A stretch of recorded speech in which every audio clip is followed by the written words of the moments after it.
죄가 더한 곳에 은혜가 넘쳐난다. 언뜻 들으면 우리의 삶 가운데 죄가 많아야 하나님의 은혜도 많아진다라는 그런 의미로 들릴 수 있습니다. 하나님은 죄를 많이 지어야 은혜를 많이 주신다라는 그런 뜻일까요?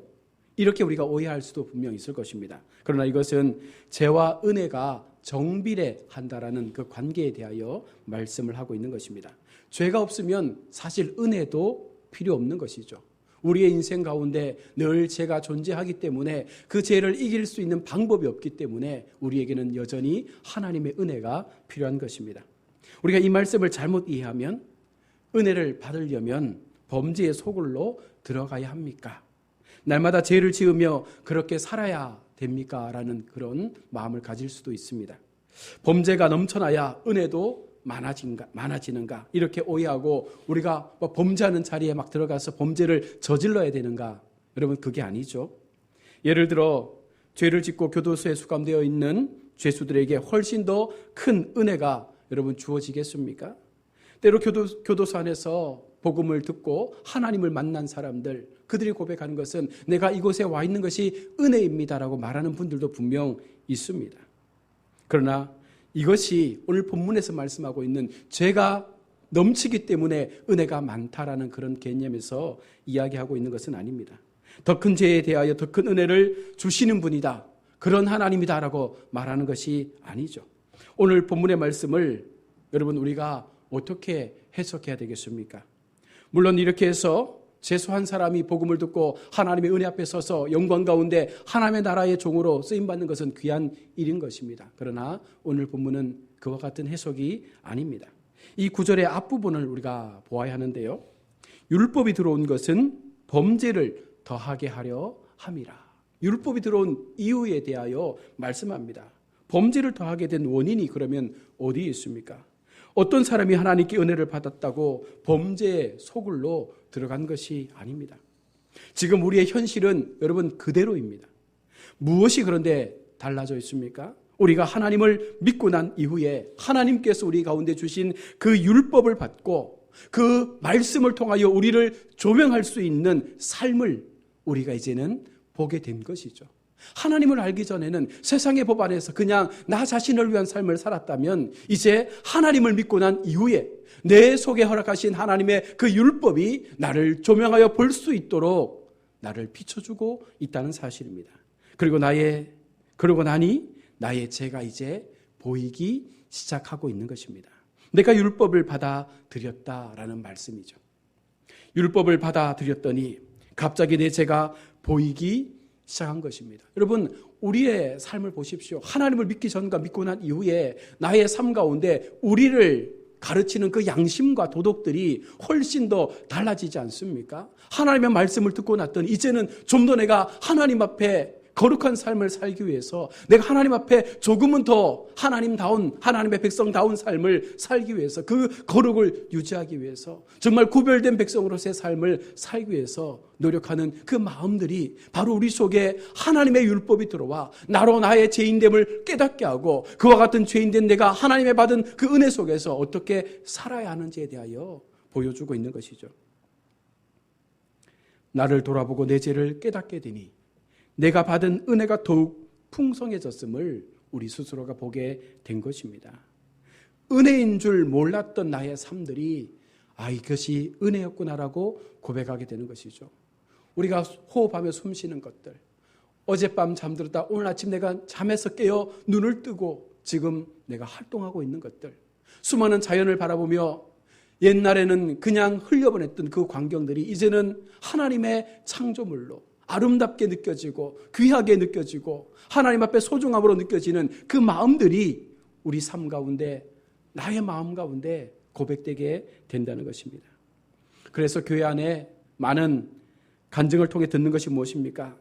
내가 나를 발견하고 나니까 하나님이 깨달아지더라는 거예요.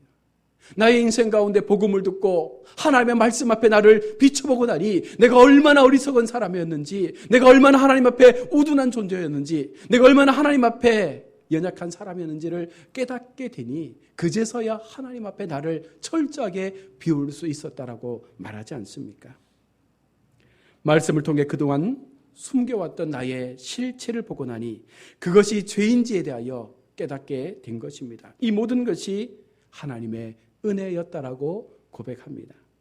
오늘 하루, 또 한 주, 그리고 한 달, 1년의 삶을 우리가 살아가면서 여러분, 나의 삶 가운데 내가 지은 죄를 날마다 발견하시길 바랍니다. 그 발견할 수 있는 가장 중요한 도구가 무엇입니까? 하나님의 말씀 앞에 나를 세우는 것입니다. 내가 거울 앞에 나의 모습을 비춰볼 때 나의 모습이 뚜렷하게 보여지는 것처럼 하나님의 율법 앞에, 하나님의 말씀 앞에 나를 비춰보면 여러분, 우리가 어떤 모습으로 지금 서 있는지를 보게 되는 것입니다. 내가 어디를 가고 누구를 만나고 어떤 말을 듣고 내가 어떤 말을 했는지, 그 속에 내가 얼마나 많은 죄를 지었는지에 대하여 우리는 분명 깨닫게 되는 것입니다. 여러분, 돌아보십시오. 사실 우리 일상은 똑같습니다. 예수님을 믿고 난 후, 믿기 전 사실 큰 변화는 없습니다. 특별히 다를 것이 없습니다. 그러나 똑같은 하루하루의 삶을 우리가 살아간다 할지라도 하나님의 말씀, 이 율법을 우리 삶 가운데 적용해 보면 전혀 다른 나의 삶을 순간순간 발견하게 되는 것입니다. 믿기 전과 믿고 난 후에 나의 관점, 나의 생각, 나의 사고, 나의 삶의 방향, 나의 인생의 목적, 그 모든 것들이 조금씩 변해져 가는 거예요. 왜 우리가 이곳에 와 있습니까? 왜 우리가 하나님 앞에 예배하며 우리의 시간들을 드립니까? 왜 우리가 하나님 앞에 받은 은혜 때문에 누군가를 향하여 선을 행하고 하나님의 복음을 전하며 이것이 진리라고 세상 앞에 선포하며 살아갑니까? 진정한 은혜가 무엇인지를 알았기 때문에 우리가 그 삶 앞에 우리의 인생을 맡기는 것입니다. 하나님은 우리에게 율법을 주셨습니다. 우리가 예수 믿기 전에는 하나님의 율법을 모르고 살았고 세상의 법만을 지키려 애를 썼습니다. 예수를 믿는다는 것은 세상의 법 안에 하나님의 율법을 또 한 번 적용하는 거예요. 그만큼 더 우리를 옥죄이는 것이고 더 엄격한 잣대로 우리의 삶을 기준하며 살아가야 된다는 것을 반증하는 것입니다. 여러분, 율법이 들어온 것은 범죄를 더하게 하려 함이라. 하나님은 우리에게 은혜를 주시려고 범죄가 있는 곳으로 가라고 말씀하지 않습니다. 은혜를 누리기 위해서 죄를 지으라고도 말하지 않습니다. 우리의 삶 속에 율법을 날마다 적용하라는 것입니다. 날마다 우리의 삶 가운데 하나님의 말씀을 통하여 나를 계속해서 바라보라는 것입니다. 하나님의 말씀이 나를 어떻게 비추고 있는지를 날마다 바라보며 그 말씀의 은혜를 기억하라는 것입니다. 하나님의 백성으로 살아가기 위해서 여러분, 우리의 과거와 현재의 삶에서 하나님의 정하신 그 법 안에 나를 넣어보고 내가 어떤 삶을 살고 있는지를 날마다 점검하라는 것입니다. 세상의 법에 비하면 율법은 훨씬 더 엄격합니다. 세상의 법에 따르면 아무런 죄가 될 수 없지만 하나님의 법에 적용할 때 이것이 우리를 엄청난 죄의 덩어리로 비춰지게 할 수도 있는 것입니다. 그때 죄가 더한 곳에 하나님의 은혜가 넘쳤나니라는 이 고백을 통하여 우리는 하나님의 섭리를 발견할 수가 있게 되는 것입니다. 여러분, 우리가 율법을 어떻게 생각해야 되겠습니까? 구약의 율법과 또 신약의 예수님께서 우리 가운데 말씀하여 주시는 그 율법의 의미가 무엇이겠습니까? 우리는 늘 말씀을 주야로 묵상하면서 그 말씀을 나의 삶에 적용시키며 살아야 한다라는 말씀을 늘 듣는데 어떻게 사는 것이 하나님의 말씀 앞에 바르게 사는 것일까요? 하나님은 우리에게 이 구약의 율법을 한마디로 정리해서 요약해 주십니다. 마태복음 5장 22절 말씀입니다. 제가 읽어드리겠습니다. 나는 너희에게 이르노니 형제에게 노하는 자마다 심판을 받게 되고 형제를 대하여 라가라 하는 자는 공회에 잡혀가게 되고 미련한 놈이라 하는 자는 지옥불에 들어가게 되리라. 예수님께서 말씀하신 율법입니다. 구약의 율법을 한 줄로 요약한 것입니다. 형제에게 노하는 자는 심판을 받습니다. 형제에게 대하여 라가라 하는 자는 공회에 잡혀가게 됩니다. 미련한 놈이라 하는 자는 지옥불에 들어가게 된다라고 우리 주님은 우리 가운데 분명히 말씀하시는데요. 먼저 형제에게 노하는 자마다 심판을 받는다. 여러분, 인생 살면서 우리가 주변의 형제들에게 화를 낸 적이 없습니까? 우리가 분냄을 통하여 그들 가운데 우리의 화를 쏟아냈던 적이 없었습니까? 사실 노하는 것을 죄라고 우리는 생각하지 않고 살았습니다. 세상의 법도 이것까지는 우리 가운데 죄라고 말씀하지 않습니다. 그러나 오늘 성경은 이것을 죄라고 하는 것이죠. 하나님의 법 안에서는 우리의 마음이 세상을 향하여, 이웃을 향하여, 우리 주변의 형제를 향하여 정말로 하나님의 마음을 가지고 살아갈 수 있다는 그 성도의 가장 기본적인 본질에 대하여 말씀할 때에 노하는 것이 아닙니다. 그들을 긍휼히 여겨주고 그들을 하나님의 마음으로 보듬어 줄 수 있는 그런 사랑으로 우리가 그들을 바라볼 수 있는 것이 진정한 하나님의 자녀의 삶의 모습인 것이죠. 그래서 예수님께서 말씀하실 때에 형제를 향하여 노하는 것, 여러분 그와 같은 마음을 가지고 매일의 삶을 산다는 것은 결국은 하나님 앞에 죄를 짓는다는 것입니다. 또한 형제를 대하여 라가라는 자는 공회에 잡혀가게 되는데, 여기서 라가라는 바로 유대인들의 욕을 의미하죠. 얼빠진 놈, 바보 멍청이 같은 놈, 그런 상대가 들어서 기분 나쁜 그런 말들을 했을 때, 여러분 이것을 우리가 죄라고 생각합니까? 때때로 우리 생각 속에 내 마음대로 되어지지 않으면, 인간관계가 깨어지면 상대를 향하여 우리는 입에 담지 못할 욕들을 쏟아낼 때가 분명 있습니다. 그러나 세상은 그것을 크게 죄라고 말하지 않습니다. 물론 모욕죄라는 범죄의 범위를 두고 있지만 사실 그것 가지고 크게 판단하지는 않습니다. 그러나 오늘 성경은요, 이것을 분명히 죄라고 말씀을 하는 거예요. 우리의 입술의 고백을 통하여 우리가 선언하는 많은 말들 속에, 그 속에 상처를 주고 그들에게 무언가 마음의 아픔을 주는 그런 말들이 일어나게 될 때 하나님은 그것을 죄라고 말씀합니다. 또한 미련한 놈이라 하는 자는 지옥불에 던져지리라. 미련한 놈이라고 말하는 그에게 하나님은 지옥불이라는 형벌을 준비하고 있습니다. 미련하다, 얼마나 우리가 자주 쓰는 말입니까? 참 너 미련하다라는 말들 우리가 많이 하지 않습니까? 입 밖으로 내지 않더라도 얼마나 속으로 우리가 많이 생각하며 썼던 언어입니까? 그럼에도 우리는 이것을 죄라고 생각하지 않았습니다. 그러나 예수님은 이로 인해서 지옥에 간다라고 말씀합니다. 이것이 여러분 율법입니다. 세상의 법 안에 하나님의 법을 통하여 진정으로 성도는 거룩과 구별이라는 하나님의 공동체 안에서의 삶의 분명한 기준을 가지고 인생을 살아야 하는 것입니다. 여러분 예수 믿는다고 해서 그냥 편하게 예수 믿는 것이 아닙니다. 하나님의 법 안에서 철저하게 우리를 죽이고 철저하게 하나님의 말씀 앞에서 우리의 삶이 하나님의 뜻을 따라갈 수 있는 그 존재로서의 삶을 분명히 세워갈 수 있을 때 우리는 하나님의 백성의 자리에 서게 되는 것입니다. 우리의 삶, 우리의 인생, 우리의 생각과 언어, 율법을 가져다가 적용하니까 모든 것이 얼마나 큰 죄인지 모르는 것입니다. 그러니 하나님 앞에 내가 살아가는 그 모든 숨쉬는 하루하루의 삶이 은혜라고 고백할 수밖에 없는 거예요. 하나님의 율법에 적용하면 나는 날마다 죽어야 되고 날마다 하나님의 그 심판 앞에 지옥불로 떨어져야 될 그와 같은 인생임에도 불구하고 하나님께서 오늘 우리를 사랑하셔서 하나님의 은혜 앞에 우리를 세워주셨기에 여러분 우리가 그것을 깨닫게 되면 우리는 또 철저하게 하나님의 그 뜻을 이룰 수 있는 삶으로 나아가게 되는 것입니다.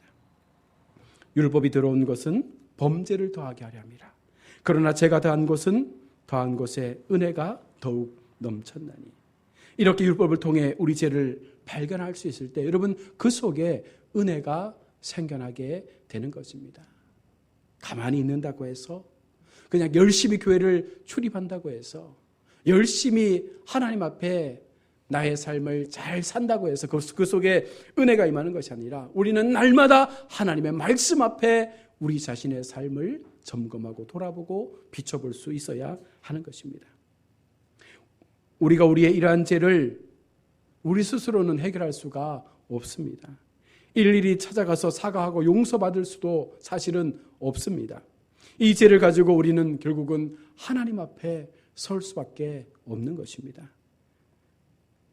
그런데 예수님께서는 우리를 바로 그 죄로부터 해결해 주시는 은혜를 날마다 우리 삶 가운데 베풀고 있습니다.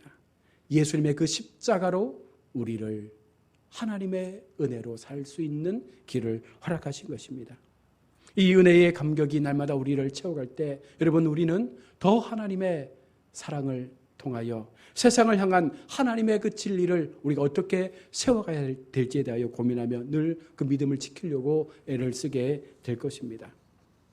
죄는 우리 삶 가운데 우리를 타락하게 하고 우리를 병들게 하고 또한 상대를 죽이게 하고 우리의 영혼을 멍들게 하지만 결국은 그 죄를 깨닫게 되어질 때에, 말씀을 통하여 그 죄를 우리의 삶에서 온전하게 바라볼 수 있게 될 때에 하나님은 그 속에서 은혜를 바라볼 수 있는 마음을, 그 눈을 주시는 거예요. 그래서 그 은혜를 받은 성도는 누군가를 바라볼 때에, 혹은 교회 속에, 우리의 이웃 속에 사람들을 대할 때에 그 영혼의 약점을 보는 것이 아니라 오히려 그것을 통하여 그들의 안타까운 상황들을 보게 되며 그들도 하나님의 은혜로 돌아와 나와 같이 그와 같은 삶을 살아갈 수 있는 백성으로 남기를 바라는 마음으로 우리는 여전히 그들에게 복음을 전할 수밖에 없는 것입니다. 바로 이것이 죄를 통하여 깨달은 그 은혜의 삶을 사는 성도의 바른 모습인 것이죠. 얼마나 많은 성도들이 교회를 다니면서 나는 성경 1년에 10독을 합니다. 혹은 평생에 100독을 했습니다. 막 이렇게 말하는 분들 많습니다. 얼마나 귀한 일입니까? 여러분, 그런데 그것이 그냥 읽는 것으로 끝나면 아무런 은혜가 없습니다. 한 절 한 절을 읽어나갈 때에 그 속에 철저하게 나를 비춰볼 수 있는 눈을 가지고 말씀을 보아야 합니다. 왜 이 율법이 이곳에 기록되어졌을까? 왜 이 율법을 내가 지금 읽고 있을까? 이 말씀 속에서 하나님이 내게 주시는 교훈이 무엇일까? 이 말씀을 통하여 내가 무엇을 하나님께로부터 책망받고 있는가? 나는 무엇을 버려야 되는가? 무엇을 변화시켜야 되는가? 하나님 앞에 나의 삶이 어떻게 달라져야 되는가? 날마다 이것이 우리의 삶 가운데 훈련되지 않으면 우리는요, 열심히 교회는 다니지만 전혀 변화 없이 은혜를 모른 채 살아가는 교인으로만 남게 되는 것입니다. 교회가 아무리 부흥한다 할지라도 진정한 은혜를 경험하지 못한 성도들이 계속해서 쌓인다면 어느 순간 이 교회는 한순간에 무너지고 말 것입니다. 그래서 우리는 말씀 앞에 철저한 우리의 삶의 신앙을 점검해야 한다는 것이죠. 말씀을 맺습니다. 사랑 우리 성도 여러분, 은혜를 받으려고 늘 우리는 하나님 앞에 나오잖아요. 날마다 그 은혜를 고백하기 위해서 날마다 우리의 삶을 하나님 앞에 드린다라고 고백하지 않습니까? 그러나 여기에 중요한 사실 하나는 얼마나 말씀 앞에서 내 삶이 점검되고 있는지, 얼마나 말씀 앞에서 나의 인생의 그 걸음들이 하나님 편에 세워져 가고 있는지, 날마다 말씀을 통하여 나를 조명하고 나를 비춰볼 수 있는 그와 같은 마음을 가지고 내가 하나님을 얼마나 따라가고 있는지를 우리가 늘 점검해야 합니다. 그러면 그 순간순간 속에 하나님은요, 말씀의 은혜를 주실 것입니다. 내가 어떤 존재인지, 어떤 삶을 살아왔는지, 지금 내가 어떻게 변화되어 가고 있는지를 깨닫게 해주시는 거예요. 그때 우리는 이 모든 것이 하나님의 은혜입니다 라고 고백할 수 있는 것입니다. 진정한 은혜의 삶을 누리시길 바랍니다. 진정한 말씀의 은혜의 삶들을 회복할 수 있기를 바랍니다. 정말로 말씀을 통하여 우리의 삶을 하나님 앞에 더 거룩하고 경건하게 세워가시는 우리 모두가 될 수 있기를 주님의 이름으로 축원합니다. 아멘. 기도하겠습니다.